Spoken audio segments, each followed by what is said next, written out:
Hey everybody, me and Brandon Russ, and thanks so much for tuning in. Be sure to like and subscribe, share with your friends, all that other good stuff. In today's video, we are going to be talking about the comparison of Donald Trump and Kamala Harris. Both of them are unique enigmas in the political world, and I'm about to show you the astrology as to why this one's going to the mat, everybody. This is a fun one. This has got some teeth into it, right? So here you have Donald Trump kind of meandering through his indictments and his rhetoric and his blah, blah, blahs. And then all of a sudden he's solely focused in on Joe Biden. All of a sudden Kamala Harris is suddenly the candidate, which might have been the deal all along, as you're starting to see evidence of it. But Kamala Harris is a force to be reckoned with, although she has only been in one other presidential race where she actually stepped aside to join the Biden team. She is not without her strengths. Now, Donald Trump's strengths also match up very well with Kamala. So, and it's not just a strength on weakness, it's actually a strength on strength. I'm also going to show you how they are destined to go to the mat on this one. I'm pretty excited to show this one. So first and foremost, if you're interested in seeing just what I had to say about Kamala Harris, you're going to go ahead and look for the link below where I just talk about her chart. It's a little bit of a shorter video. This one's going to be a little bit longer, but I pick apart those attributes and traits that she has as to why she would be a good leader, why it is that she would be really kind of a balancer of a lot of things and a unifier, as well as some of her shortcomings that are attached to it. Now let's take a look at the two of them here together. And by the way, if you want to support the channel, sure, like and subscribe. Also, go ahead and take a look at my merch. Get one of these Keep Going shirts. They're kind of fun. Anyways, and then when I see you out, I can say, hey, I know you. Anyways. All right, guys, here we go. First of all, we're going to take a look at Donald Trump on the inside chart here, on the inside wheel. I am going to flip this around a little bit here in a little bit. But first and foremost, let's take a look at how the two of them really kind of match up. You always want to take a look at somebody's nodes whenever you're asking, are they destined to kind of have conversation? Are they destined to be together? Well, first of all, their north and south nodes really kind of line up. They're 4 degrees within one another, and they are in the mutable sign, which is a very interesting thing because mutable is cleanup, everybody. North node and south node. The north node is in Gemini. The south node is in Sagittarius. And you have a very unique combination here. You'll also see some other things that are kind of plus or minus. Now you have Lilith both in Sagittarius for the two of them. Now what does that mean? It means that personally Sagittarius or Lilith in Sagittarius is something of a natural curiosity to kind of how your body will work and heal through intimacy and what have you, and they both have a conjunct symbol. Now if they were together as a couple, I would be like, you're not getting the deposit back. That's what that is. But to me, that is one of the indicators that there's going to be a lot of tension between the two of them in terms of like who's going to get the attention. The north and south node, again, is about a destiny connection. They're about 18 years apart, which also leads to this interesting thing, which is Uranus being squared to Uranus. Trump's Uranus is in Gemini. Kamala's Uranus is in Virgo, coupled with Pluto. Guess what, everybody? Sitting in his first house. You know, they've been an even push so far. The nodes, the north nodes and the south nodes, it's kind of a push. It just is. It's more of a status thing. Like, hey, you're going to go through something together. The Lilith here, and by the way, I put the Lilith. You know, if I was gonna put a check mark in one of the two of their marks, I would put the check box in Kamala's for this reason and this reason alone. Her Lilith would be in the 6th house, which is a little more mutable than having Lilith in the 4th house, which actually means some inappropriate stuff with family. Just to let you know, Donald, you might want to calm down the whole Ivanka thing. Anyways, back to the Uranus, I'm going to put the checkbox in Kamala's favor here because her Uranus is sitting in his first house and his Uranus is sitting in the 10th house, which basically means that he's an erratic dude, and she's going to be able to push his buttons. Don't worry, we're gonna look at the reversal of this too. But as of this right now, with Kamala on the outside, there's an extra check mark there. The other dynamic here is the rising sign. Now, Trump is very much he's an over-the-top kind of guy. Like, he's gonna push it. Kamala's Mars is conjunct with his. Now, she's a little bit further away, but she's well within the 10 degrees here, and she is conjunct, a true conjunct, to his Mars, which, guess what, everybody? Kind of cancel one another out, which is significant because I don't think anybody's been able to really kind of counterblow to Trump here in a lot of different ways, in terms of, like, people just shrug their shoulders and they're like, well, just take it the way it is. I think she'll have an answer as opposed to saying what you see is what you get. So that is an interesting placement, and I'm definitely going to give her the checkbox in this one. Now, the parts where I think Trump definitely kind of has a little bit of an upper hand here is that there's nothing to really counterbalance his self-promotion, because his son's sitting in the 10th house, and again, the North Nodes are just kind of whatever. He's a better self-promoter in this whole, I'm going to get what I want, which is part of the problem and part of the reason why so many people, rail against him. But if you take a look at here into the 10th house, and he is at 22 degrees Gemini. By the way, his moon is at 21 degrees Gemini. I want to point this one out to you guys as well. We have two presidential candidates that were born on a relatively full moon. Kamala Harris, if you take a look and you watch that video, 27 degrees Libra and then 27 degrees Aries, moon in Aries. She is a true full moon. And for lack of better purposes, I mean, Donald Trump was within, I don't know, maybe a half hour of being a full moon, but he's a full moon technically. So we have both candidates as a full moon. What kind of significance do you think that has? Well, the full moon in Aries for Kamala, an Aries moon versus, say, a Sagittarius moon, a Sagittarius moon will be a little more impulsive. An Aries moon will be a little more hard-nosed. A sun in Libra is going to be a little more subdued in terms of, hey, can't we all get along? Which is, by the way, a defining trait for Kamala. And then Trump's sun in Gemini makes him a little squirrely. So there is a little more squirrely energy, where his is in the mutables, and then she is in the cardinal signs. So that's something that I got to give the tiebreaker to Kamala again, because you've got the initiator versus the one that tries to do the cleanup. And by the way, if you go back and you take a look at some of the charts, and even if you look at other astrologers, one of the defining features of what Trump has in his chart is that he wants to recreate other people's stuff. It is a constant thing. Gemini Sun, which is great if you're on a team and you're trying to problem solve, and this is the person that comes in and says, aha, this square goes here and this round peg goes there. But when it comes to how he utilizes it, he basically says, did you build a country here? Let me just kind of make it mine. And where Kamala is going to be much more about our equality, and this is my land is your land, this land is my land, and she's going to be very much that cardinal initiator. Like, how do we bring balance? How do we do this? Trump looks at it as in, like, how can I use this for myself? And again, this isn't just personality traits. It's in his chart here, right? So, and by the way, if these two were together romantically, they're not getting the deposit back. It looks like the War of the Roses, to be honest with you. In that full moon aspect with one another, kind of doing their X right in the middle there, is part of that reason.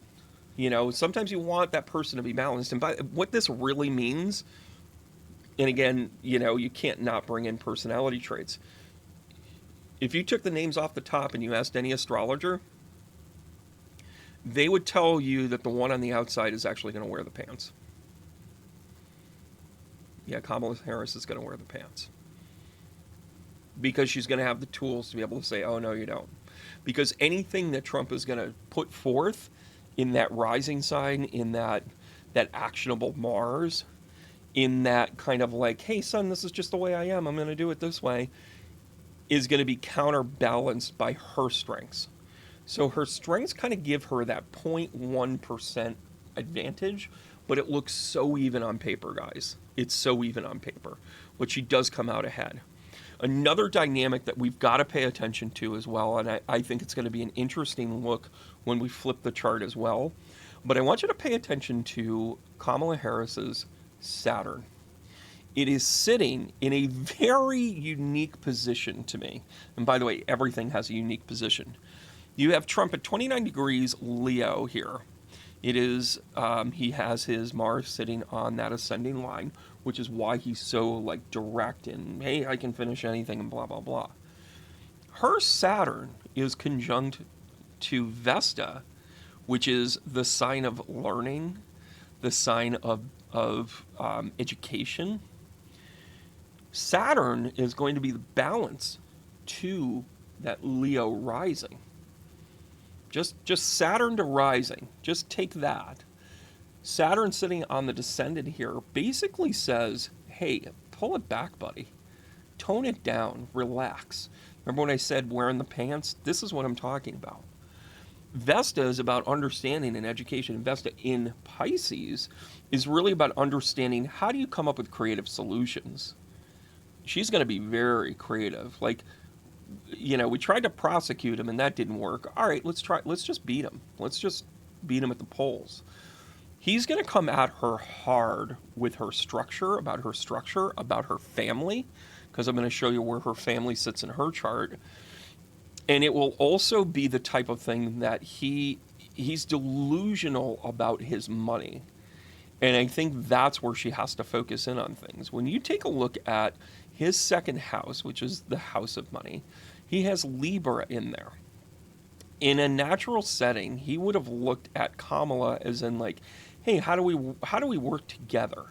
How do we grift this? Well, her sitting in his third house gives just enough wide angle that he's not going to really have an effect on her.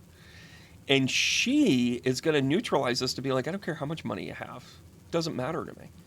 It's almost like he's being neutralized because there's no direct current on one of his strengths, right? Which is his second house, which is Neptune, because he's able to, that's creative accounting, everybody. Then you have his, his Chiron healing, which, by the way, he's one of those people that, again, not knowing who he is and seeing the track record of it, you would literally say that his Chiron is the type of person to say, with this placement, to say, once I get rich, I'll be happy. Just to let you know. Then you have Jupiter here as well in conjunct to this. He's got to learn hard lessons. I don't know if she's the one that's going to teach them to him, though. I think she's a catalyst. I think it's the type of thing that she won't be bullied by him based on some of these placements. But I think it's interesting that, her aspects, her sitting in his first house with her powerhouse combo and his powerhouse combo, is really kind of interesting. His first house has her Uranus, Pluto, and Venus in conjunct, which, by the way, is a very unifying thing. Maybe, and again, I'd applaud it. I would call her a magician. I would even be skeptical about what it could mean to us further in the future, but she might be able to show him that, this doesn't have to be a fight. Maybe she can put in the cause to kind of stand down. I know I'm kind of in wishful thinking here, but there is some reality to that. You also have Mercury trying to his Mercury, right? So Donald is going to use tactics about public disbursement. He's going to want to talk about her family, and he's going to want to talk about, her thought process, her whatever. And if he pays attention to this, and if Donald Trump's team watches this video, you will know that that will not work. Because as much as these are conjunct, and it's a powerful conjunction with Mercury and the Sun, they're also in two different signs because they approach it in two different ways. So it's a two-headed monster when it comes to Kamala. and a monster meaning she's just got more than one tool in her toolkit. And that Mercury being trine to her Mercury, listen, he's going to go after her in terms of communication, in terms of family, in terms of, what's your decision making? Why did you decide to let these criminals go and blah, blah, blah. Like, he's going to go after stuff like that, where she's going to be well-spoken. She's going to be the more well-spoken of the two of them. That's kind of interesting. Oh, and by the way, this is the part that Donald Trump should be worried about. Remember how we talked all about Algol? And that sits right inside his 10th house. Her conjunct to Algol is Jupiter. And it sits right on the MC. Whew! Did I mention she wears the pants in this relationship? Like, big time. Big time. So Jupiter's sitting on his MC, on his claim to fame, on his what am I bringing to the world, his personal identity. The blessing that Trump has here is that it is far enough away from his kind of power base here with the Uranus North Node, Sun, more to the Sun here. But that's such a small token because Jupiter on somebody else's MC means that they wear the pants. Just to let you know. All right, just going to do a quick review here. I think we've kind of captured these things all the way around. And again, Donald Trump has strengths here. I've talked about this 6 ways to Sunday. The fact that Pluto is in his 12th house means that you're not going to knock him down. He's Chumbawamba. You get knocked down, you get up again. Because he is destined to really kind of be like, hey, I'm too hard-headed to know when to stay down. Then you have Saturn and Venus in conjunct in his 11th house. Like, people just have an affinity for him.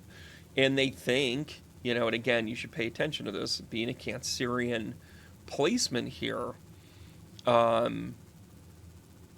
lends itself to be like, hey, I want to be... He should be focused in on home, but what he's focused in on is how popular am I? He is putting his social life ahead of his dutiful life, if you will. And that's not necessarily inherently wrong, but he has taken it to extremes. Now, 2 things I want to point out here is that the 5th house has nothing in it when you compare Kamala to Donald Trump. I want to point out some of those changes as we kind of pull into this. So we're going to take down Donald on the inside, and we're going to put Kamala on the inside here. Take a look at what happens just inside the 5th house. And this is part of the reason why he thinks he's just going to steamroll her. So here's Kamala with her power base, and she's got 3 very kind of like really kick-ass things. First of all, her North Node is sitting right on the ascendant, right? Which, by the way, puts her ascendant right on Donald Trump and his son right on her ascendant. So this is a really interesting, this is a cat fight, guys. This is an absolute cat fight because does the ascending, does the rising, does the idea of like, hey, here's my alter ego coming out going to win, or is it the base set of who the person is? Which one's good? The one that can go over the top or the one that's going to stay true to who they are? That's a super question, isn't it? Right? So his full moon sits in her 6th house, which kind of mutes it. Remember when I said that her Lilith sitting in the 6th house puts her to a little bit of an advantage here? That is an advantage, one, because it doesn't get as pronounced. It's personal. It's personal. If it were to become public, it would be not so good news, right? You don't need to know how she came to find her current husband. You don't need the entire backstory. They're going to talk about it, but there you have it. So back on this 5th house, though. So Kamala has the duality of the Sun and Mercury in 2 different signs, but conjunct. That makes her an incredible problem solver. Incredible problem solver, right? She also has Neptune sitting in that 5th house as well. Hey, she's going to be pie in the sky sometimes. She's going to be a little too Pollyanna about it. Now, Trump showing up with his Jupiter in her 5th house means that he's going to try and be like, that was my idea. Little bit of an idea stealer in a way, but he might also kind of say like, my ideas are better than yours. And being in Libra, he's going to make it sound like it was his idea right from the beginning. That is a very untrustworthy position, by the way, to me. But it is something that will gain him clout in a conversation. Now, the other powerhouse position that she has is the 4th house. And if you go back and you watch my commentary on her chart, just her natal chart, the fact that she has Pluto, Uranus, and Venus in her 4th house means that she is really about unity. She has a very unifying measure. And guess what, everybody? He really has nothing to combat that with, aside from his Chiron, right? Oh, I'm sorry. That's her Chiron. So she's a very balanced healer. And she's going to show this somewhat in a public light with what the positive is about how she grew, right? She went through her Saturn return about a year and a half ago. So guess what, everybody? Saturn's moving through her 10th house right now. That's a really good position if you're running for office, guys, just to let you know. That your structure, that your things are changing in a way that will be permanent. So now, let's take a look at the 3rd house with Mars here. And, you know, Donald Trump with his Pluto in her 3rd house is very much like he's just going to try and shout over her. He actually gets the check mark of this one because Pluto, and by the way, it's only a half a check. It's not a full check. It's that 0.1 that maybe, you know, he's edging out. It makes him a little erratic because his strong suit is not speaking to people. I don't know if you picked up on this. And listen, Kamala Harris has had some gaffes too, but if she's prepared, I don't think you can size up against this. But Pluto in her 3rd house could be a disruptor. Could be an amplifier to be like, if she makes a mistake, he's going to jump all over her. And he's going to be punch, counter punch. So this combination of Pluto to the 2 Mars placements, the Mars being in conjunct, her Mars gets placed in the center between the 2 of them. And again, it's a very wide conjunct. It's 11 degrees, so it's technically not conjunct at all. But I think the influence here is how the communication happens, right? Now, the good news is that she has, or the good news for Kamala, I should say, is that she has Saturn in the 9th house, along coupled with Vesta, that is going to be able to kind of balance what's going on with her Mars. So she's going to use her experience to not get frazzled. But I'll tell you, Trump has the upper hand in frazzling people here on this one. Moving backwards into the 2nd house, wow. So Kamala doesn't have anything in her 1st or 2nd house natally. This speaks to, and where this goes for Trump is his Mercury is in her 1st house. I'm telling you, he's going to go after her family. He's going to go after how she presents herself. He's going to go after the legitimacy of who she is, the essence of who she is. But her strength is really in the creative combination of who she is and what she brings to the table. He actually has a little bit of an advantage here with Mercury in the 1st house, in her 1st house, because he can pinpoint those things there. So people that don't do a deep dive on truth are going to eat this up. Like, Trump is going to win the headlines here in some of these things. In the 2nd house with Saturn and Venus here, I think this just really sees that what this shows me is that this is the grift he was waiting for. I think Biden had a lot of diminished returns. You watch people not contributing as much anymore, both to the Trump administration as well as to the Biden campaign. The Trump campaign and the Biden campaign. Kamala comes on, you know, he gets shot at, you know, which is a whole other conversation. But he's going to grift the shit out of her. And that's, you know, that he's going to be like, hey, this is him going after his base. The people that love him are going to throw money every time he says, you know, evil Kamala or whatever. That's what that 2nd house looks like. And Kamala doesn't really have an answer to it, but The cheese stands alone in this one. This is one of those where she's going to not fight him. And that's an okay thing. Now, backing up here to the 12th house. Remember, we talked about the North nodes being in conjunct with one another. This is a destiny placement. Trump being on her rising is a lot, his sun and the North node connected here. This is him trying to think like, if I can make her undone, if I can show that she's two-faced, if I can show her that she's not worthy, that she's not whatever. And, the first time he actually shows substance in the criticism of another person, and what I mean by substance, it's called facts or actual truth, he would really get the upper hand, but he doesn't do that. He can't, for whatever reason, he doesn't think that evidence matters. But I think she's kind of a sitting duck here a little bit in terms of initiation, but I think in the end, with that moon being muted in her 6th house, I think she's gonna kind of push it a little over the top. I want to call it a push, but +1 to Kamala, because the rising signs, when they get activated, you really don't have an answer. It's kind of like Mike Tyson in his heyday. You did not have an answer to an overhand hook, and that's basically what the rising sign is. It's the, hey, I'm gonna push this the way I'm supposed to. I'm gonna harness all of the characteristics of that sign, and I'm gonna push it to the limit, right?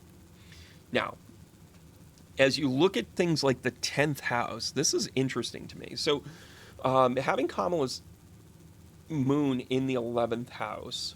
Oh, and by the way, let's go back to this too. Sorry. I'm skipping ahead. The 12th house to finish this up. Uranus sitting up in her 12th house lends to the idea, don't forget that the 12th house is also hopes and dreams, but it's also the extremes that are there. It could be the best moment of your life, it could be the worst moment of your life. And guess what? That's sitting in the 12th house for her. That's an unpredictability that you have to pay attention to. And expect him to take the gloves off, because that's just who he is natally, right? But in this setup, you have Algol sitting in the far upper right-hand corner of the 12th house. Her Pluto is sitting here in the 12th house. By the way, that makes her a very cagey, very practical. I'm not going to be woo-woo about this, but I'm gonna expand people's hopes and dreams.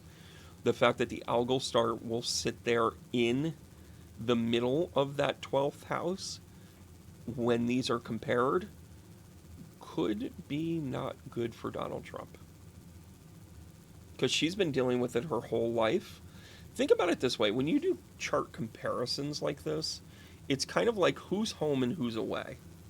Who's the aggressor, who's the initiator, who's the respondent, who's the defender, right? So in this case, when she's the aggressor here, he is in uncharted territory because she can go right for the spirit and the soul on this one, right?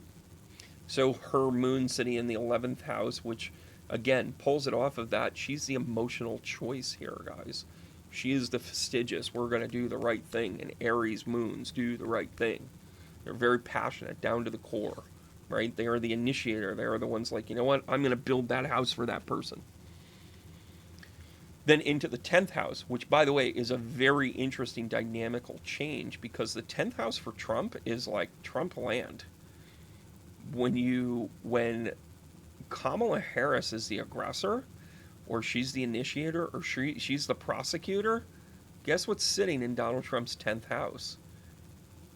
Lessons. Somebody's about to go get a switch and get it spanking. And by the way, her Chiron sitting in the 10th house lends itself to her having some public wounds that she's learned from. She is a seasoned cat ready to go, man. She is ready to go. And then we get back into the 9th house, and that counterbalance with what's going on in the 3rd. I think that's a really interesting kind of convey to it. And listen, if I'm going to pick somebody, I mean, listen, I'm kind of a fan of democracy. If you take a look at Kamala Harris does like rules. She is a Saturn in Aquarius, which means that she wants to change the paradigm, but she doesn't want to upset the apple cart. That is a huge thing for us right now. Donald Trump chose to break up the apple cart. He chose to knock over the apple cart and say, "This is mine." Doesn't really work that way. If I was picking somebody based on just their charts, it would be Kamala going away. If it was based on track record, it would also be Kamala going away. If it was how you treat another human being, which is actually Saturn in Aquarius, it would be Kamala going away. I think Kamala Harris is the person that was being manifested to say, how do we stop all of this? And by the way, I'm going to be doing some more charts with Kamala in comparison to what's going on in the Supreme Court. I actually think Kamala Harris will bring down Clarence Thomas one way or the other.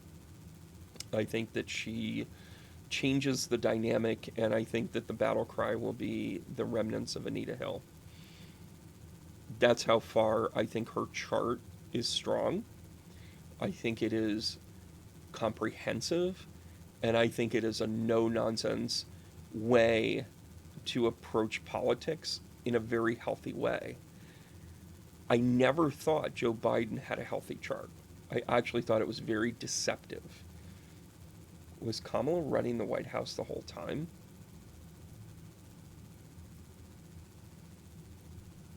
I think she's going to run it again.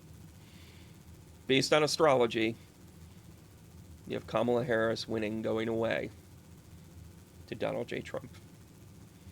And by the way, I'm not being political about it. I'm being astrological about it. Astrologically speaking, those lessons haven't been learned by Donald Trump, and I've said it once, I've said it 100 times.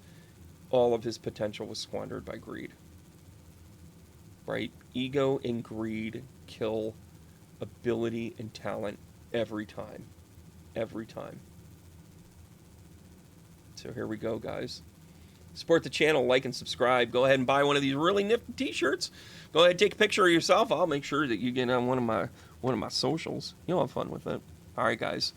Hard taps, and remember, keep going.